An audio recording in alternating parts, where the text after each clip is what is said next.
Hai, welcome to Marina Story. Terima kasih sudah klik video ini.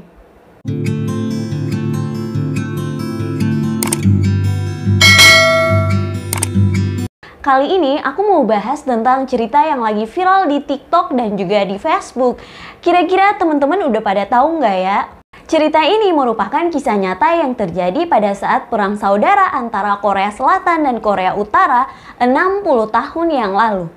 Kisah ini kemudian dibuat menjadi sebuah film dengan judul Ayla The Daughter of War yang dirilis pada 27 Oktober tahun 2017 dan menjadi box office di Turki serta mendapatkan 3 penghargaan film internasional. Nonton video ini sampai habis ya, karena di akhir cerita ada fakta menarik. Kisah ini terjadi di sekitaran tahun 1950, tepatnya 17 September tahun 1950, di mana saat itu PBB meminta Republik Turki untuk mengirim 5.090 tentara ke Korea Selatan, yang mana pada saat itu terjadi perang saudara antara Korea Selatan dan juga Korea Utara. Dan salah satu tentara yang ikut adalah Sersan Sulaiman yang pada saat itu baru berusia 25 tahun.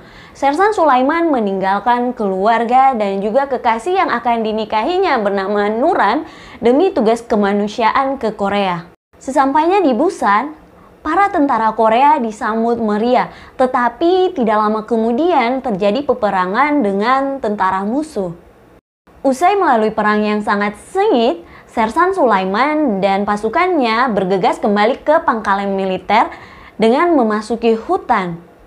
Ketika mereka memperhatikan adanya gerakan di balik semak-semak, kemudian Sersan Sulaiman pergi untuk melihat ada apa di balik itu.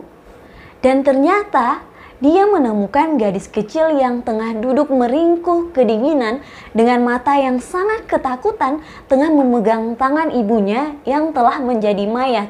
Dia duduk di antara mayat korban dari peperangan. Saat itu menjadi momen pertama Sersan Sulaiman bertemu dengan anak kecil itu. Melihat pemandangan tersebut, Sersan Sulaiman langsung menghampirinya, mengulurkan tangan, dan kemudian membawa anak kecil itu ke kamp tentara.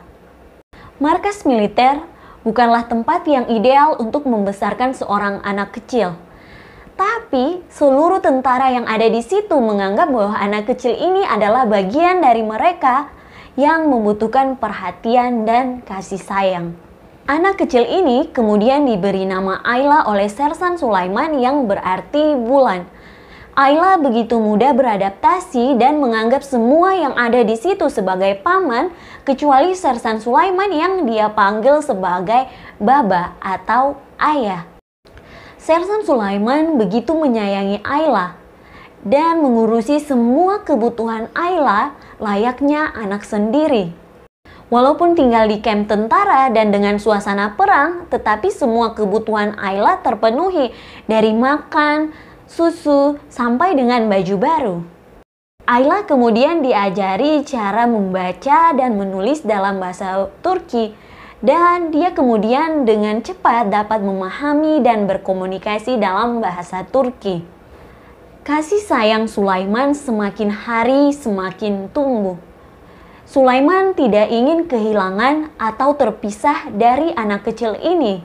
Hingga suatu hari Sersan Sulaiman mendapatkan perintah dari atasannya yang mana Ayla ini harus dititipkan ke Ankara School. Sekolah ini sengaja dibangun oleh pemerintah Turki untuk menampung anak-anak korban dari peperangan. Ayla kemudian dibawa ke Ankara School dan diantarkan oleh Sersan Sulaiman karena Ayla ini tidak bisa terus-menerus bersama Sersan Sulaiman dan juga waktu Sulaiman untuk kembali ke Turki juga sudah dekat. Ketika Sulaiman akan meninggalkan sekolah itu, Ayla kemudian mengejar dan berkata, Baba, jangan tinggalkan aku." Karena Sulaiman tidak tega untuk meninggalkan Ayla, akhirnya dia berencana untuk membawa Ayla ini ikut bersamanya ke Turki. Ayla kemudian dimasukkan ke dalam peti besar semacam koper untuk dibawa ke kapal perang. Tapi rencana ini kemudian digagalkan oleh rekan Sulaiman dan Ayla akhirnya dikembalikan lagi ke Ankara School.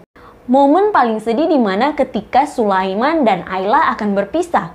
Sulaiman berjanji kepada Ayla bahwa dia akan kembali lagi untuk membawa Ayla ikut bersamanya. Sulaiman akhirnya dengan berat hati meninggalkan Ayla. Setelah kembali ke Turki, Sulaiman kemudian bertemu dengan kekasihnya Nuran. Namun ternyata Nuran ini sudah bertunangan dan akan segera menikah dengan lelaki lain.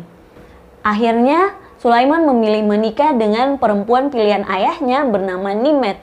Nimet inilah yang membantu Sulaiman untuk mencari Ayla selama puluhan tahun.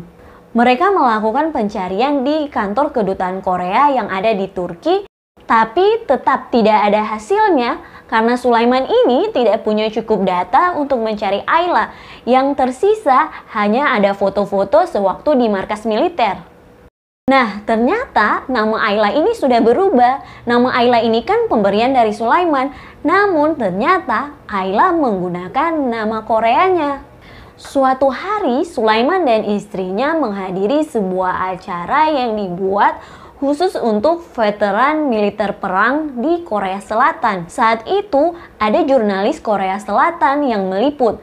Setelah mendengar cerita Sulaiman dan Ayla, sang jurnalis ini tertarik dan kemudian menawarkan kepada Sulaiman untuk membantu mencari Ayla dengan bermodalkan foto-foto ketika Sulaiman bersama Ayla. Sang jurnalis dari Korea Selatan kemudian melakukan pencarian data tentang Ayla dan dibantu dengan perwakilan Turki. Mereka mulai dengan mendata orang-orang yang dulu terdaftar sebagai murid di Ankara School dan beberapa dari mereka masih hidup dan mengenal Ayla. Mereka menemui Choi Dongnan yang juga seorang anak yatim pasca perang. Dari ceritanya diketahui bahwa Ayla adalah sahabat karib adik perempuannya ketika itu. Belakangan mereka berdua pindah ke Seoul dan Ayla menggunakan nama ketiga dalam hidupnya di Ankara School yaitu Ayla Kim Eun-ja. Setelah beberapa bulan pencarian, mereka menemukan Kim Eun-ja telah menetap di Incheon dan memiliki seorang putra dan putri. Mereka memperlihatkan foto hitam putih milik Kim Eun-ja dan Sulaiman 60 tahun yang lalu. Kim Eun-ja dengan saksama memandangi gadis kecil di foto itu dan dia berkata, "Gadis kecil yang ada di foto itu adalah saya." Katanya, "Bagi saya, Baba bagaikan sosok orang yang hanya akan muncul dalam mimpi. Saya telah mencarinya selama puluhan tahun. Tak disangka Baba juga sedang mencariku." Kim Eun-ja melahirkan sepasang anak setelah menikah pada usia 24 tahun. Namun malang suaminya meninggal karena kecelakaan. Sekarang Kim Eun-ja telah menjadi seorang nenek dari 2 cucu laki-laki dan perempuan.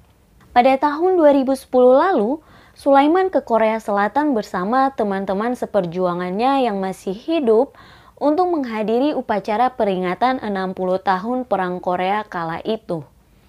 Ayah dan anak ini kemudian dipertemukan di bangunan Ankara School yang sekarang menjadi taman di Seoul, Korea Selatan.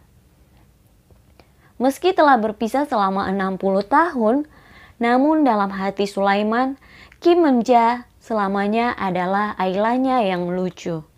Ayah dan anak itu akhirnya bertemu kembali setelah menanti selama beberapa dekade. Pada tahun 2017 lalu, Sulaiman yang sudah berusia 91 tahun tidak mampu lagi melawan takdir hidupnya yang akan segera berakhir. Ayla Kim Eun-ja bergegas terbang ke Istanbul, Turki untuk menjenguk ayahnya yang terakhir kali sebelum berpulang kepadanya. Kata Sulaiman, "Sebagai manusia dan sosok ayah, saya selalu berdoa agar Ayla Kim Eun-ja memiliki hidup yang sempurna." Terakhir, ayah dan anak itu saling berpegangan erat dan menjadi pertemuan terakhir mereka di dunia. Teman-teman, terima kasih sudah menonton video ini. Jangan lupa like, komen, dan subscribe.